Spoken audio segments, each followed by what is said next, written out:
Just a little bit ago, we made a quiche, and it had some mixed berries, getting you set for the food when it comes to your Easter brunch.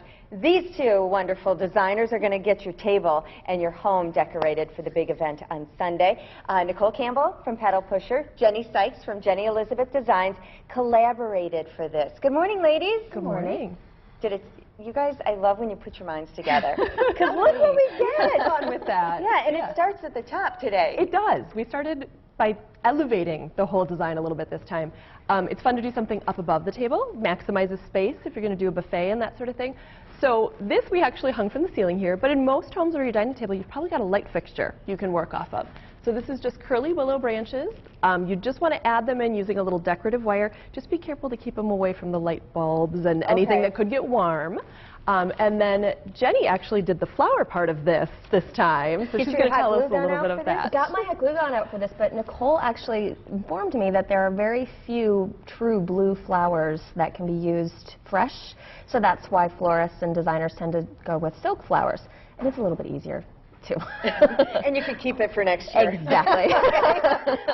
So you just took a silk flower apart? Took a silk flower apart to pop that head off so it looks like a blossoming branch that would look this time of year, and then spread it around the house just in little places. Yeah. I don't know if you see that on the birch over there, in there. Which very nice. Nichole pointed out, usually the birch branches would be brought in for winter, and they have that winter look, but when you put a little pop of color on there, it just springs it up. Excellent. And it looks like you went gathering in your backyard for some stuff. This I can't say came from my backyard, but you certainly could. It did come from our local grower. And we use this actually to make little nests. This is just a craft wire you can get at the craft store, so it's flexible. There's a wire underneath there. And I just made a little nest form out of it. And then taking some of these branches, the key is they have to be fresh and flexible. And all you do is just kind of weave them in and catch them around. And as you keep building, you'll get this beautiful little nest form. Like the birds did it all by themselves. Exactly, and you want it to be perfectly imperfect. Birds' nests are not perfect, so you have to embrace little wisps coming off, and I love the little pussykins for that. That's so pretty. Okay, who's next? Well, you know, Nichole and I kept coming back to blue and nature and little birds, and I just love adding little bits of gold in everything. So we started talking about feathers, which, you know, when you're working with craft feathers, really any feathers of any kind, they're very sterile. I know people might think about that it's not, but it is.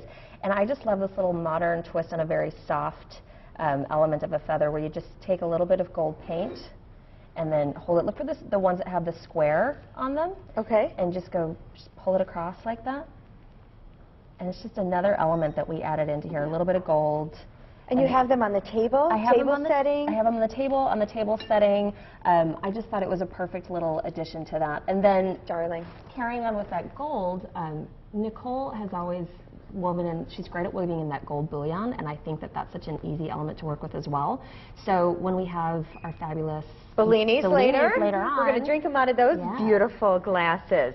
Exactly. Nichole, back to you. Yep, and then we wanted to do there has to be a little touch of fresh flowers.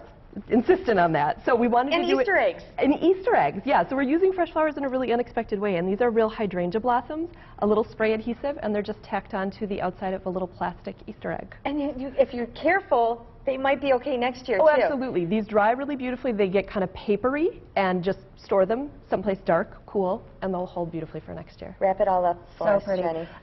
Go to your craft store, get a little bit of moss that's already sheeted, lay that down for your runner, use that as your base.